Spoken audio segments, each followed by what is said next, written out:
Welcome to the Mount Gretna School of Art lecture series. This particular lecture is being held in the Heights Community Building, where we do have a few talks each summer.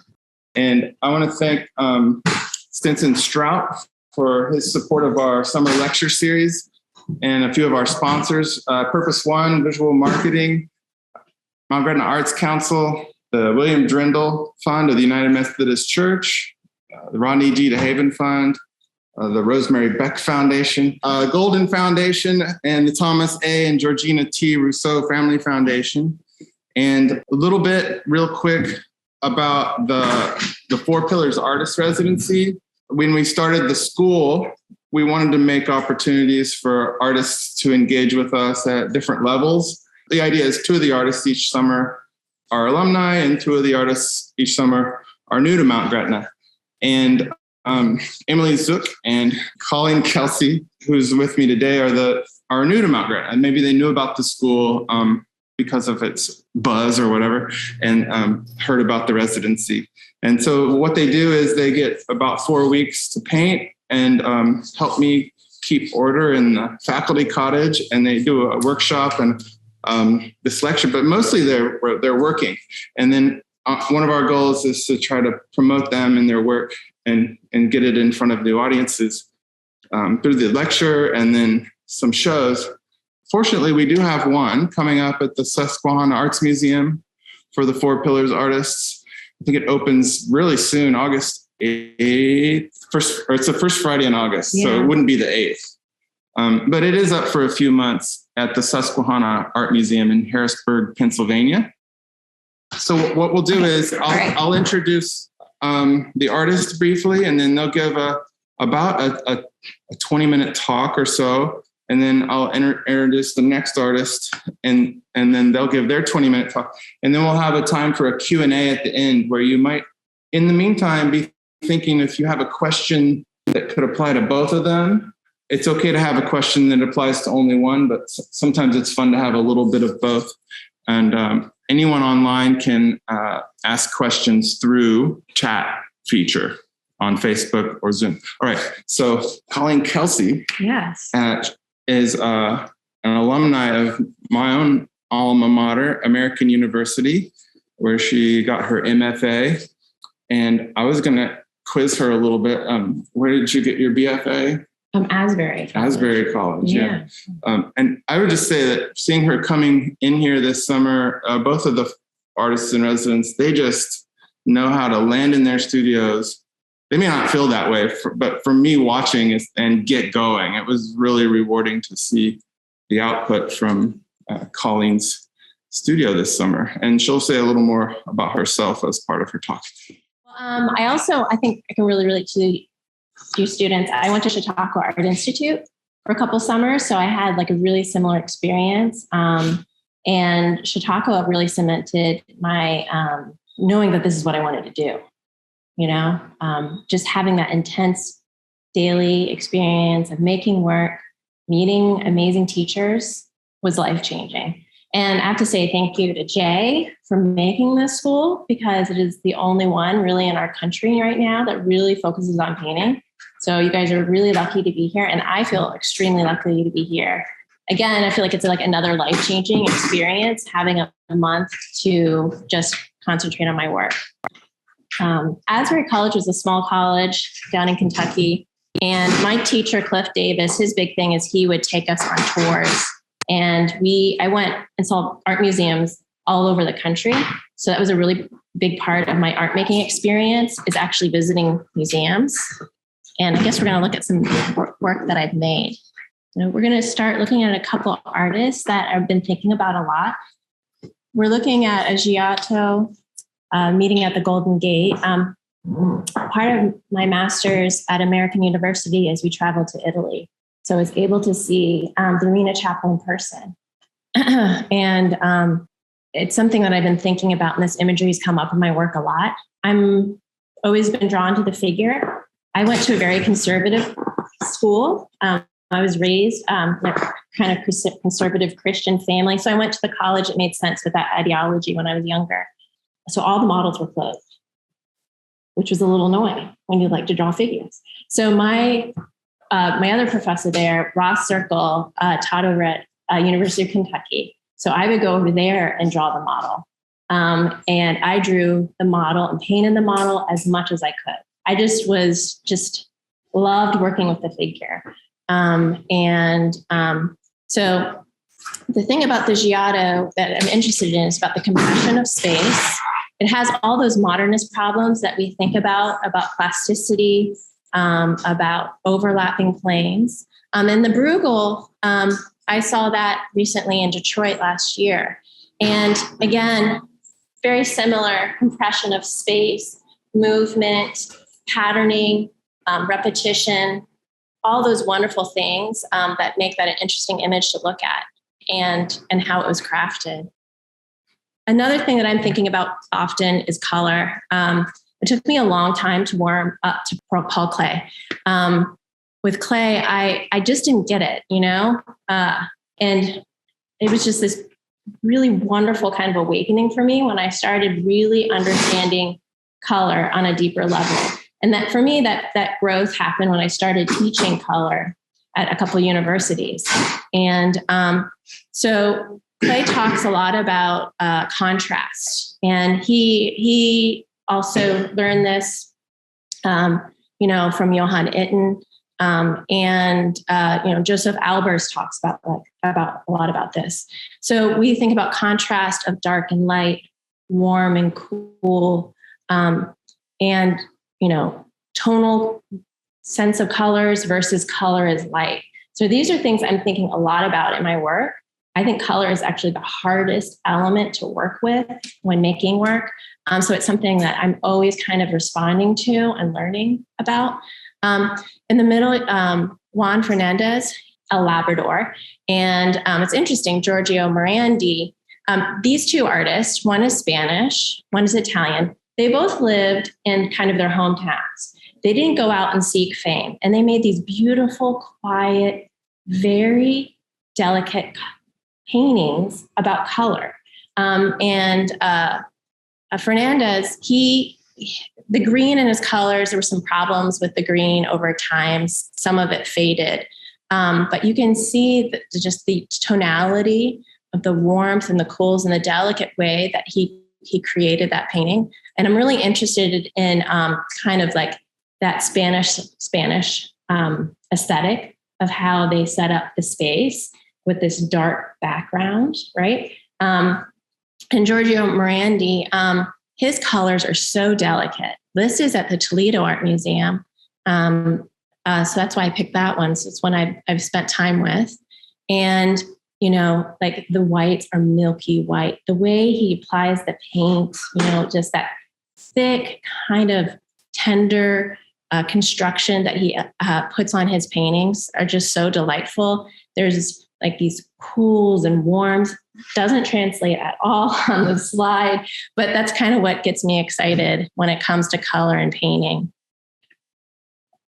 Drawing, two people I really have looked at, Alberto Giacometti and Hans Holbein, and they're artists I discovered when I was in college. Two very different, right? Like totally polarized in how they address line.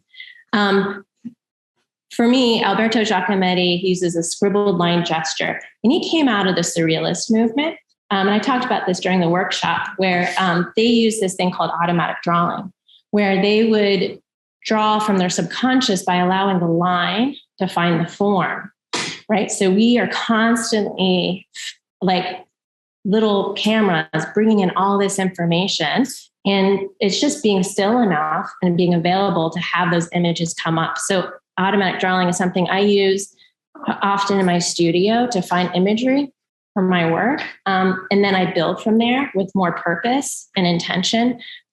What I learned from Giacometti is the weight quality with the line. And line is really important in my drawing and in my painting. With Holbein, I literally went out and bought a bunch of books of Holbein and drew directly from him. And that's actually how I learned part of my touch. And he has such a subtle way of having the line bend around form that I it's like off just a little bit in the whole drawing.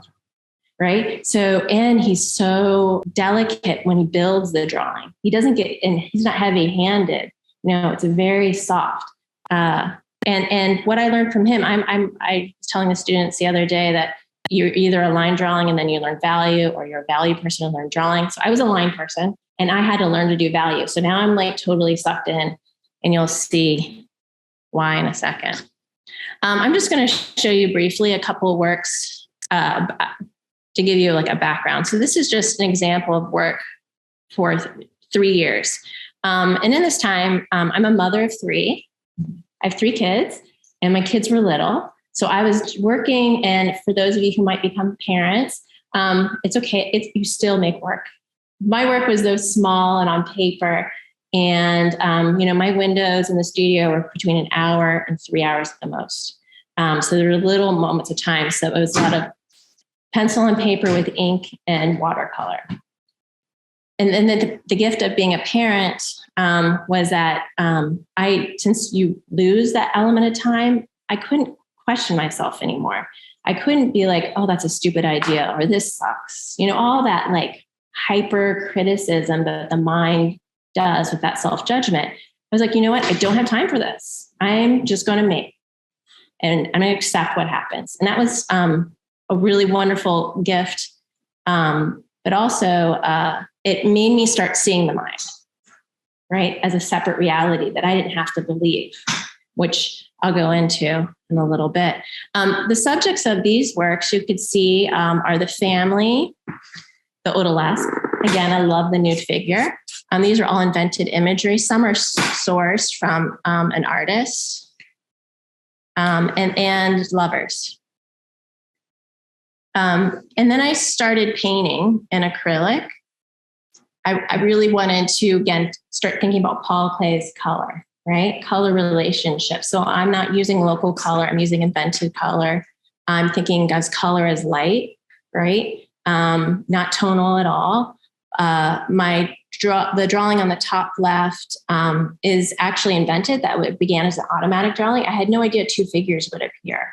And the nice thing about drawing in ink is that there was a permanence to it that I had to accept and build. So I really appreciated that time. These are the drawings are very small work. Like again, the work previous was work that I could hold in my hand. It was small.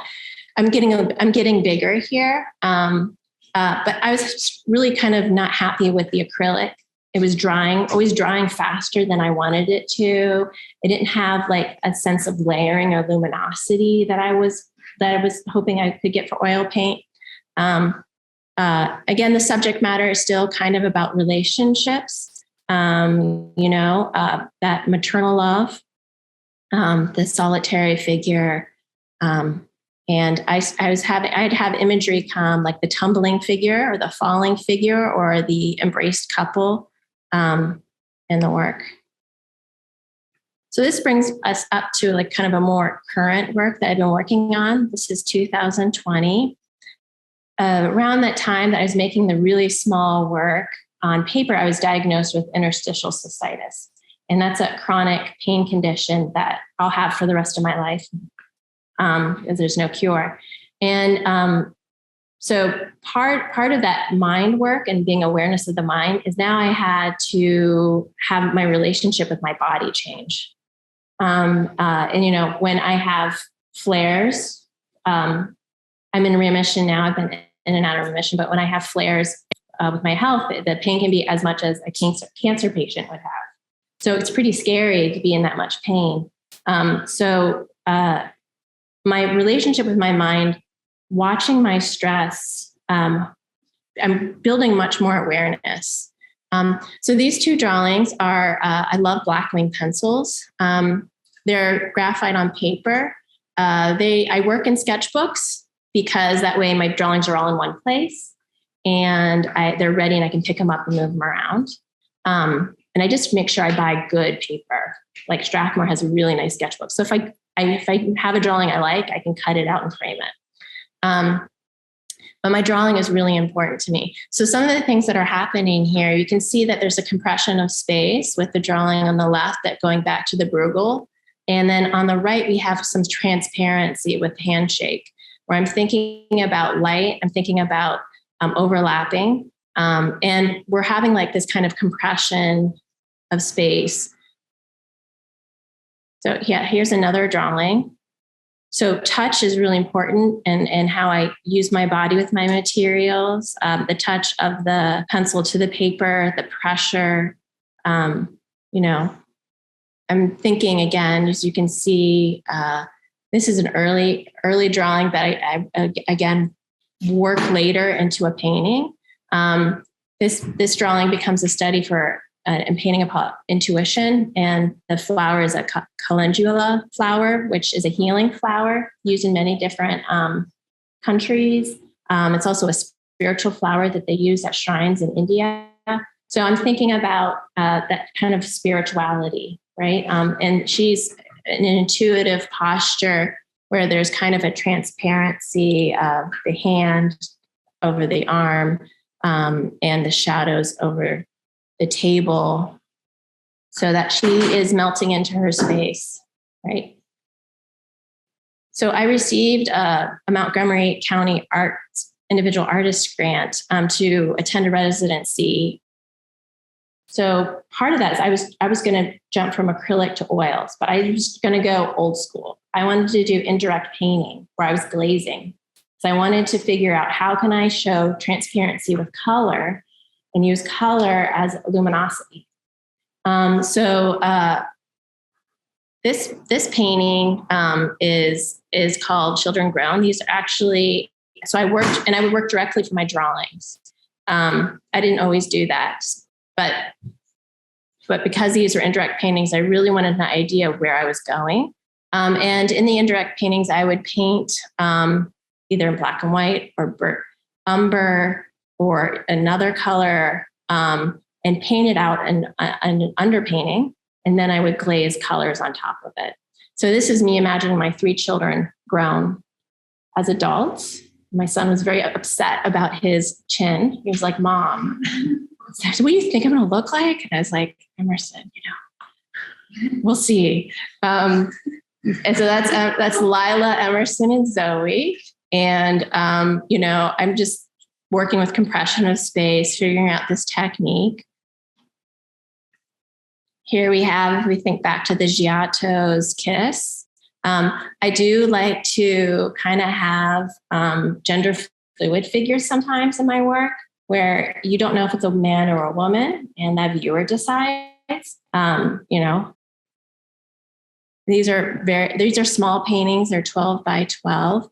This was painted, the underpainting was painted in a warm, earthy color. So when you see this in person, that green is layered over the paint thinly. So it has this kind of glow under the paint.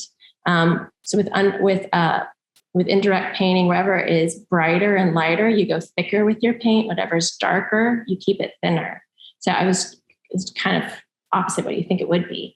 I really tried to have like a tender hand with how I approached the paint, and modeled the form. And this is a last painting from this time. It's 12 by 12 inches. I love painting hands. I just was one of those kids that stared at people's hands. I think they just tell so much about the person, what they do, their nonverbal gestures. I went on a meditation retreat, and we couldn't say anything for the weekend, but it was like the nonverbals became so powerful, but at the same time, I realized how much responsibility we feel for each other with our words, and not being responsible for that other person feels was a kind of a freedom. And I was able to turn more inwards. So I love hands. They're always in my work. I was really kind of thinking about, again, that light and glazing techniques. So last summer, I did a 2-week residency at Air Studio, Paducah, Kentucky, and I worked much larger there, and worked in underpainting. So you can see there's the studio and can kind of get an idea of the scale of the work there. this painting, Intuitive Awareness, I was thinking a lot about how I was kind of making choices in my life based on fear or reaction. And then the times that when, have that kind of intuitive sense of like, that just feels right. Right. So I was starting to pay attention to that. And my meditation practice was really valuable. Because when I got sick, I was able to do yoga. And then I got so sick, I wasn't able to do it anymore. And that really helped ground me. So I started meditating, and it's been a good 3 years. And then my practice has built. I was able to be part of this meditation group, and I learned about different teachers like Arjan Samedo, and he talks about intuitive awareness. And I know I'd have these experiences in the studio where or athletes, where you're just like in the zone. You're just in complete connection, right? Your thoughts are just not even there. Your mind becomes so present with the act of making, right? That I would experience these like meditative experiences in my studio. And I started like really kind of being more purposeful about it, right? And being more aware of what my mind would say and the perceptions of reality that really weren't true, And I started to be able to have choices in what my mind would say to me and what I would believe. So this painting is kind of about that, and kind of almost like a prayer for me to like really want to build that intuitive connection.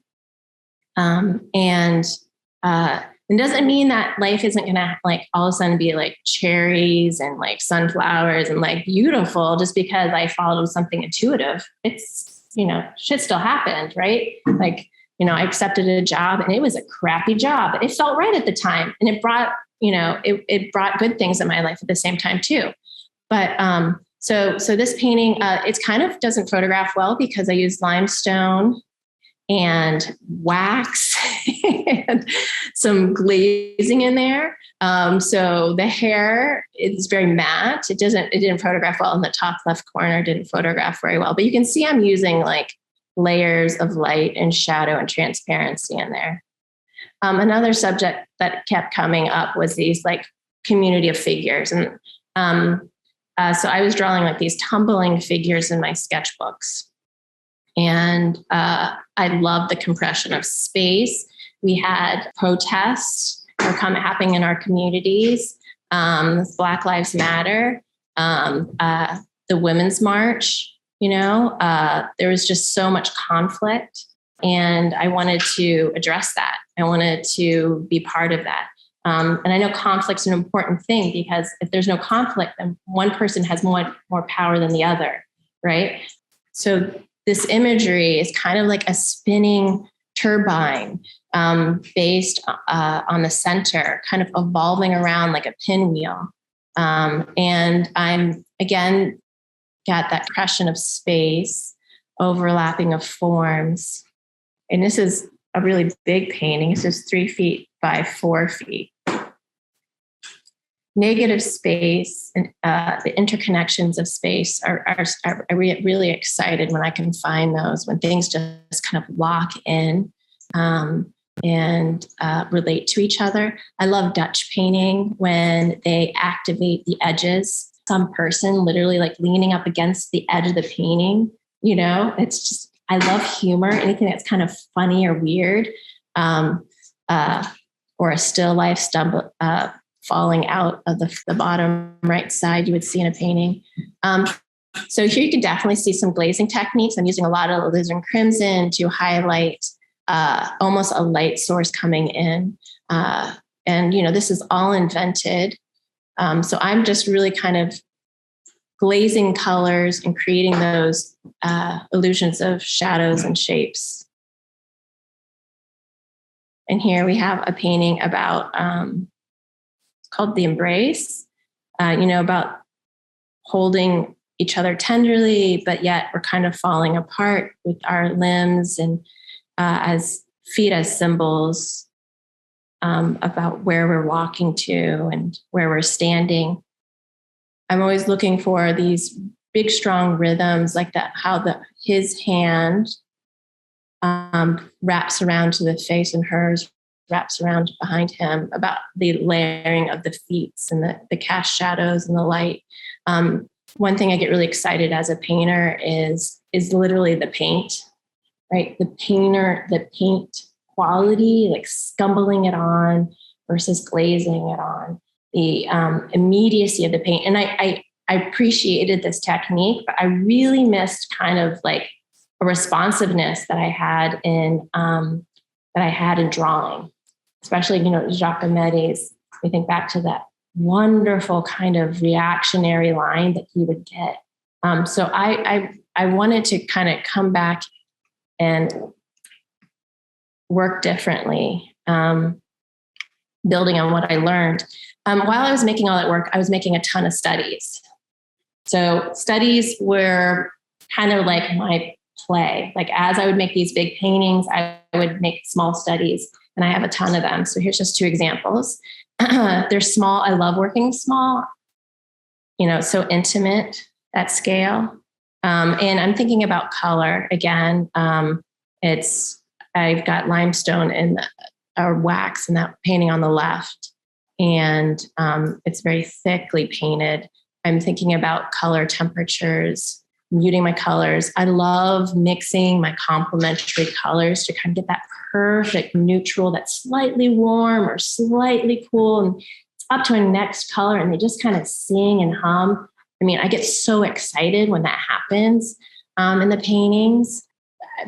What drives me to paint is kind of like those interactions and responsive moments. The one on the right is painted in an unglazed a veil of color on top. So this year, I really wanted to get back to working from life when I could. And so when my kids were available or when I could bribe them, I was like, here's the bag of chips, Zoe. She loves chips. Like, I swear to God, she'll just eat a whole meal of chips. So that's my youngest daughter, Zoe, on the left. And so she would sit for me. These are quick one session paintings. I just needed to have more like connection to the paint and the subject, where I learned. I learned how to paint observationally. So I wanted to go back there so I could kind of like, I wanted to work in that kind of like responsiveness. And what I love about this painting is that it has that color to color relationship. I'm mixing, I'm responding, I'm looking, I'm actively engaged, but the line is there.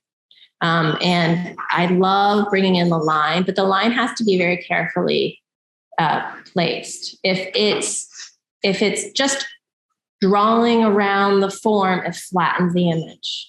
If it's too dark, it flattens the image. It becomes separate. It becomes other. So I don't want a graphic line. I want a line that fits with the fluidity and the color temperature. So it's a tension that I get excited about. And here's Lila and Zelda, our big white golden doodle who's crazy. You can see they're sitting in my studio is in the front room of our house. And it's just surrounded by windows. I have no walls. So I'm like totally freaking out that I have walls here to work on and paint and have all this space. So that's the life of making art in a family space. But the wonderful thing is like, I can always sit down to work. I just go and if my kids need something, they run and get me, or they just ask me something and then they're gone, so I can always go in and work.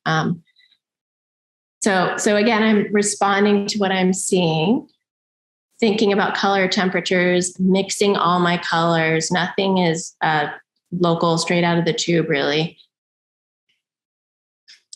And I'm also trying to play with my mediums as I'm doing this. So the medium for glazing I used was much different than what I'm using now. I started using more a Damar, kind of a solution medium, so that the paint could be a little bit more sloppy. And I was just talking to Emily about this. Like, I want the paint to like move. some paint is just so thick, right? It's just like, it's like working with mud. So I'm trying to have kind of a relationship to the material and figuring that out with different mediums.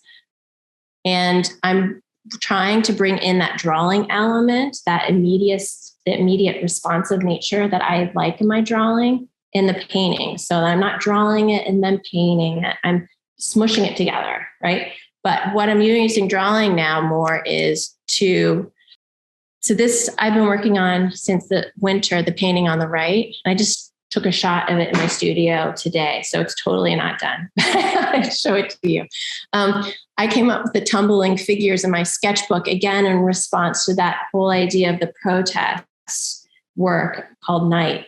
And this is imagery that I really kind of love. I started thinking about, well, how can I think, it's difficult to paint from your mind color, right?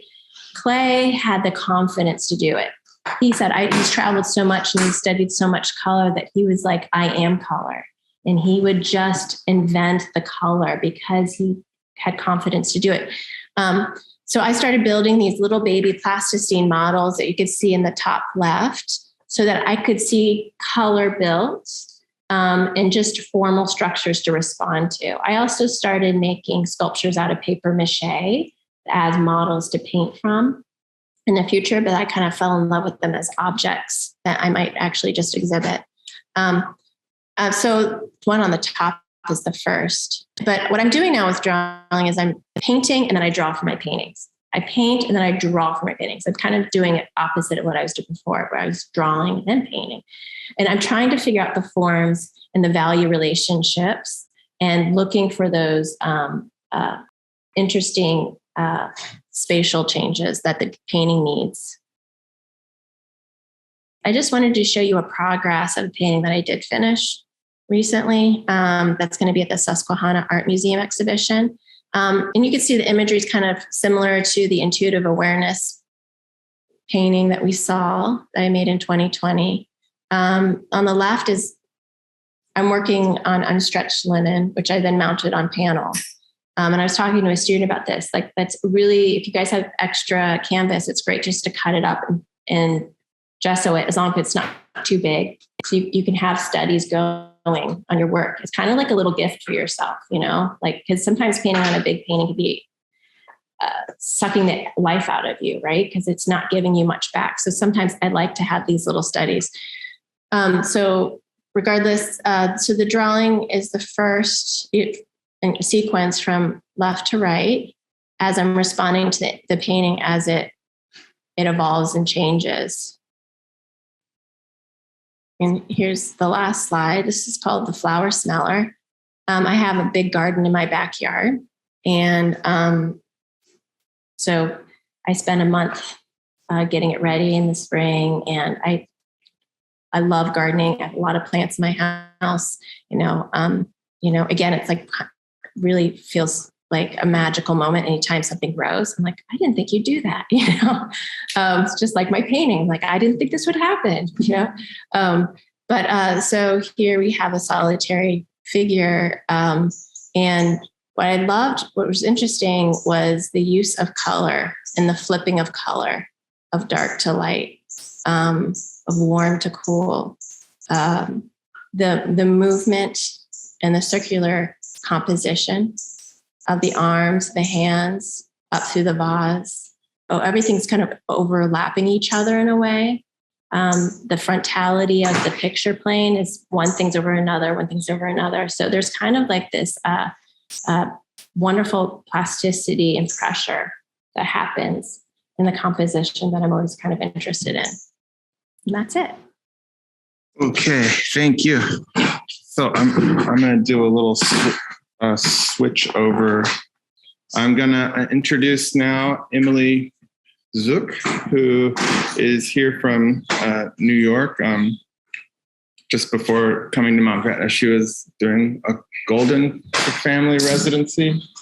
And she got her MFA from the New York Studio School. And I think also went to MICA for her BFA. And she'll say a little more about herself in the course of her lecture. And thank you.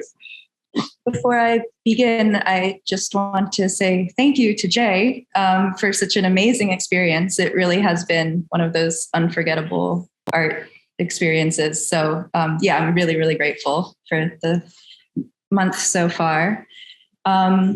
So I am going to start pretty far back in time, in 2010.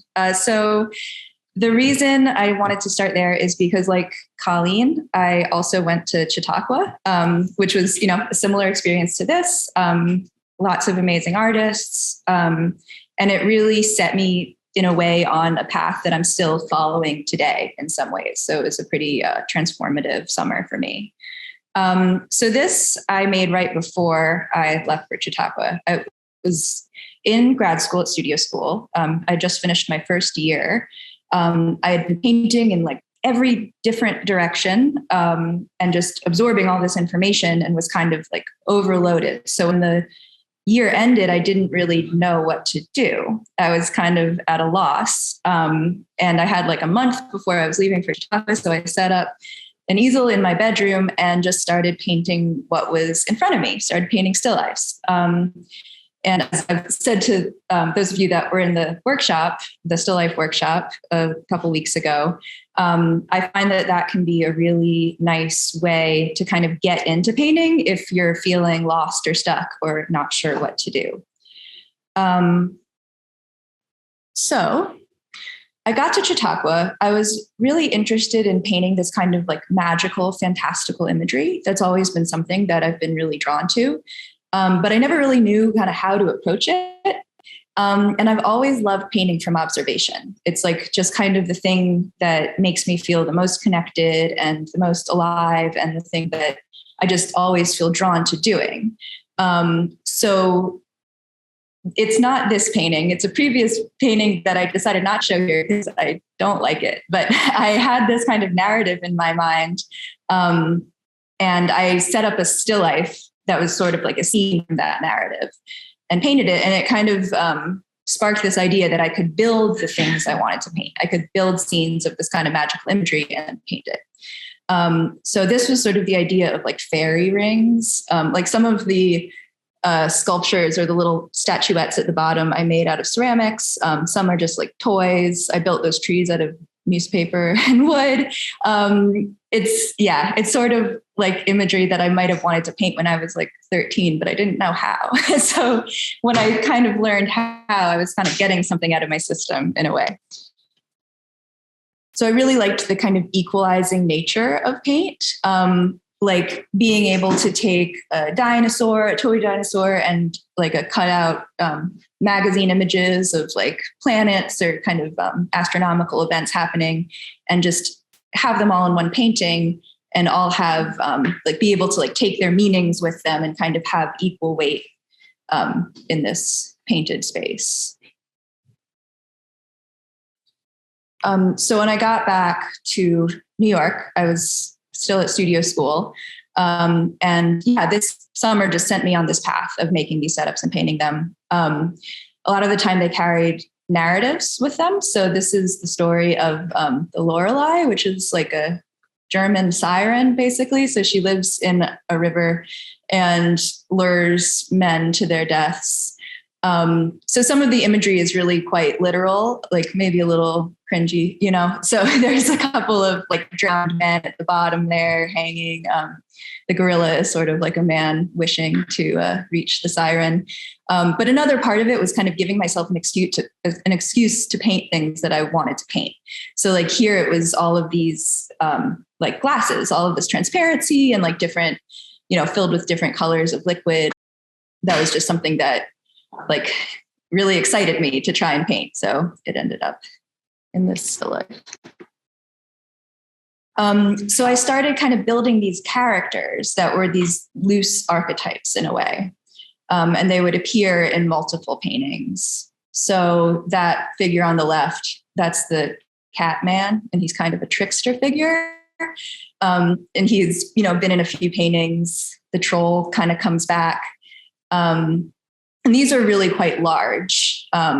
Yeah, like much larger than you're seeing it on the screen. So it's kind of a small narrative. The premise of this is like a child enters her mother's closet and is sort of like overwhelmed by what she finds in there. So kind of still working with this idea of fantasy and narrative. And then the other thing I was really interested in here was painting all that tulle, like just all of this transparent fabric with light hitting it. It just like really provided this kind of, really something to stick my teeth into in some way. I don't know if anyone knows the book Return to Oz or the movie Return to Oz, but there's like a character called the Gump. So that was the inspiration for that chair figure with a head on it and wings.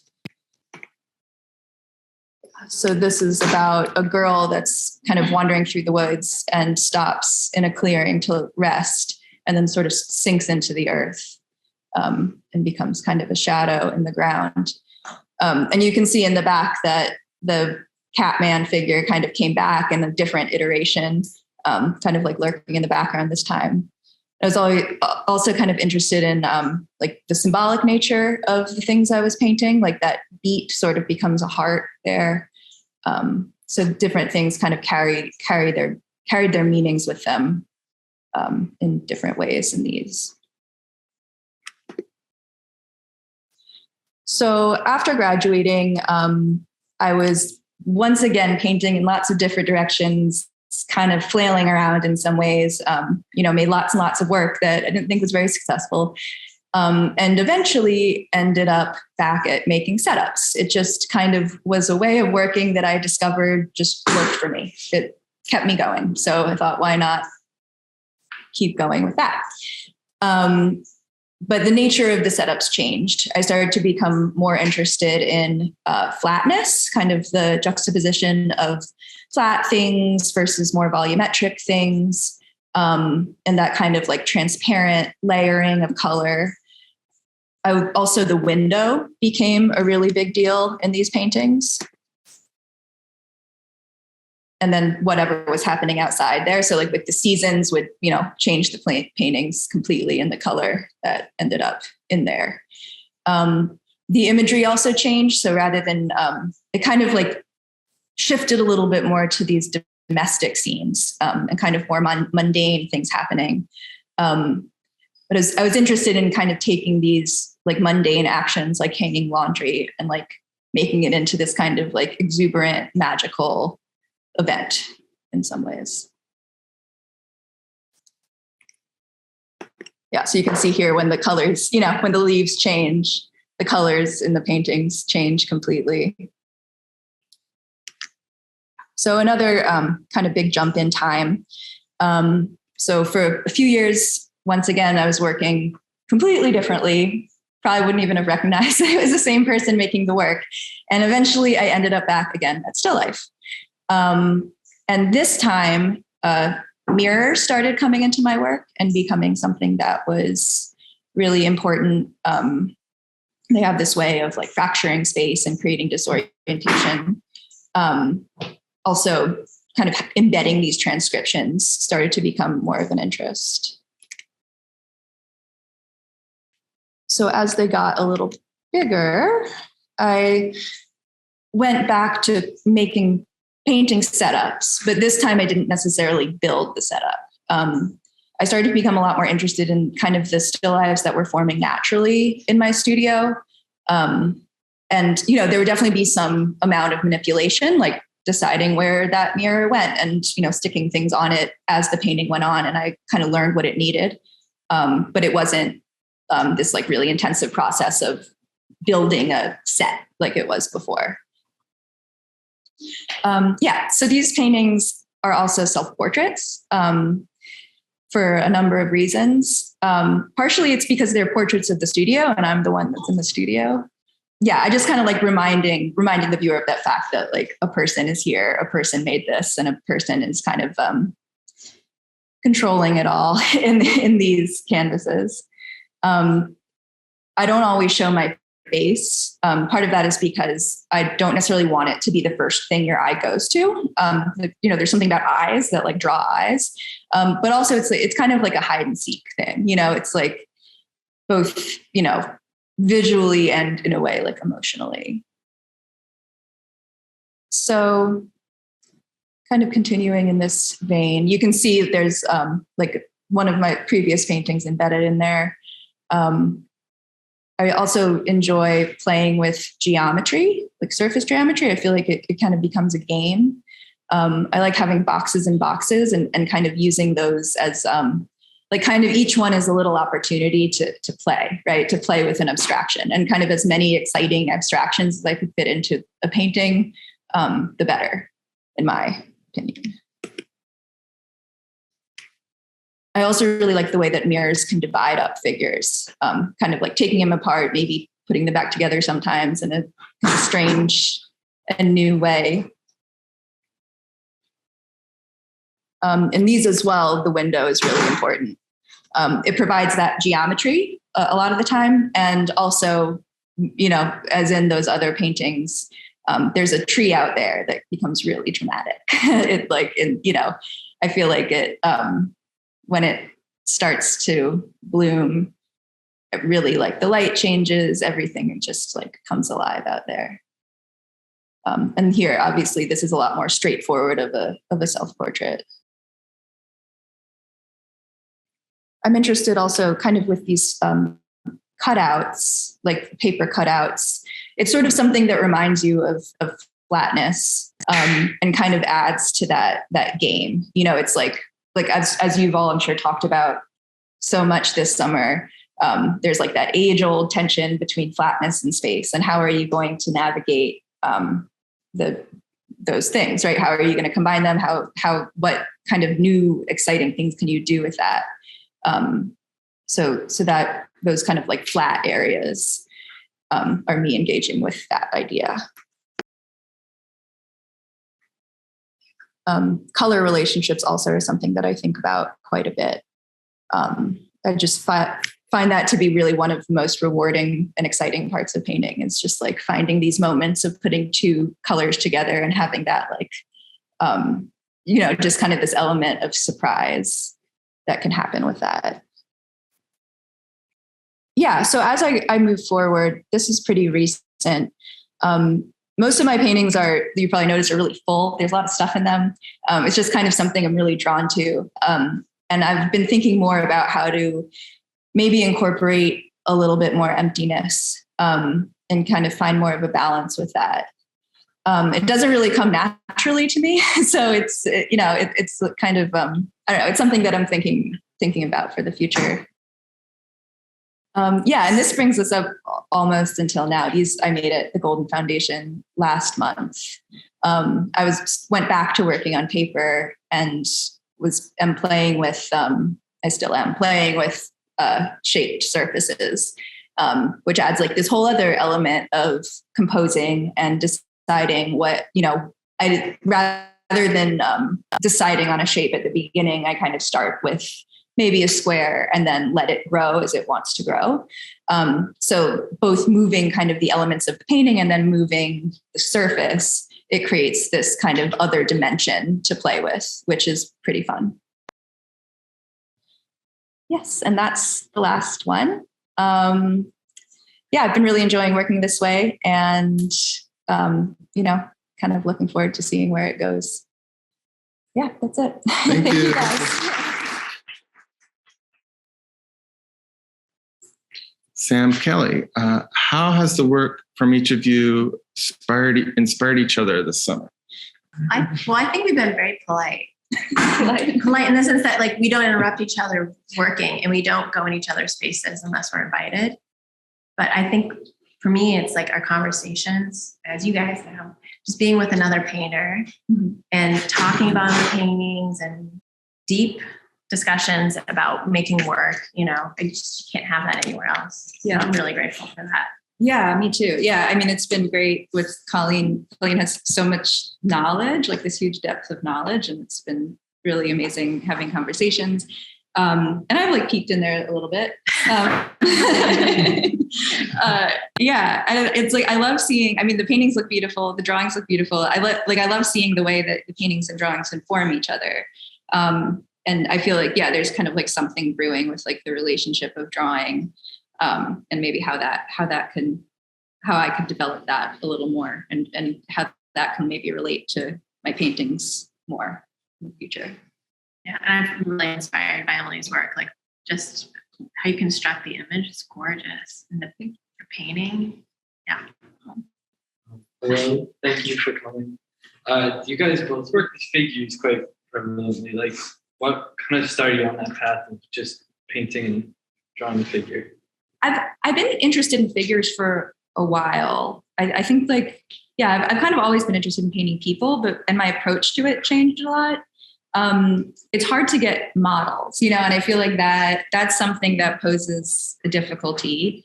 So like there was a time in undergrad when I was like using myself as a model, and create a lot of really bizarre paintings from that. And, like I've tried to invent figures. Yeah, I feel like the question isn't as much like whether or not to paint from the figure, just because it's always had this draw. It's more like, how am I going to figure out how to do it? And yeah, and I guess the way I landed on now is still just like, I'm the one in my studio and I'm the one I paint.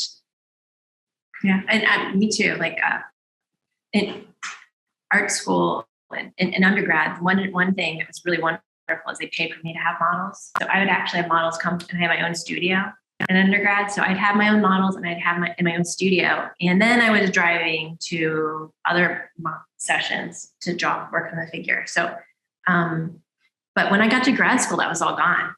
There's no models set up for me. I was stuck drawing myself.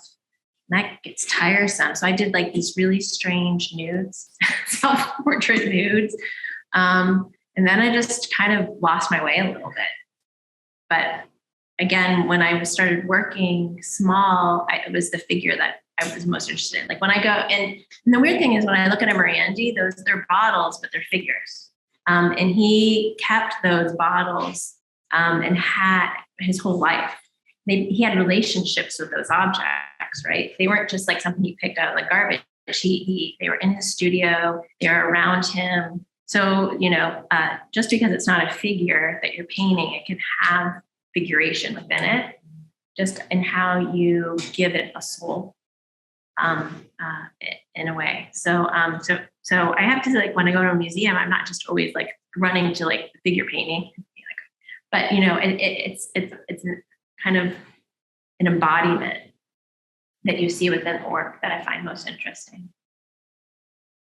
Thank you very much for this talk. Both of you talked a little bit about finding ways to paint the things that you want to paint, whether that be through setting up a still life or the automatic drawing. It seems like you're moving towards found still lifes a little bit more now, and you're even iterating on like past drawings. How do you still feel like you're finding ways to find the things you paint, or is that just not as much needed now that you've given yourself that permission? Well, I think there's a tension, right? In that like, oh, I'm not going to find anything to paint again. There's kind of that like discomfort. But the more that need to work and trusting the practice, I know it's going to be there and it will come. I'm not so concerned about content or what it is. I'm more interested in the process of finding and working with those formal elements and materials, and the content I figure out later. So like when I was doing these automatic drawings, I just began scribbling, and I give up this kind of idea that I might make something great.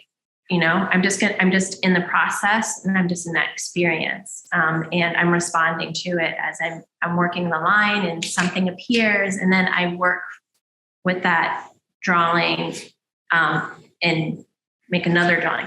Here I've been doing something new where I'm not starting with drawing, I'm just starting with paint.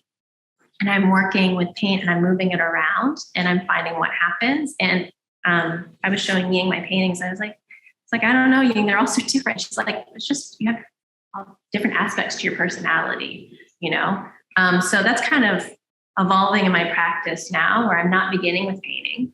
I'm with drawing so much as I'm beginning in the painting, and finding the imagery as it works through. But a large part of that is I try to travel and see work as much as I can. Like, you know, we've been here, we've traveled a couple times to different museums. Like I mentioned, undergrad, each year we went to New York, we went to Canada, I went to Detroit. You know, I would travel to different cities. So I'm always looking, I'm always studying. So I'm feeding myself so that inspiration's there.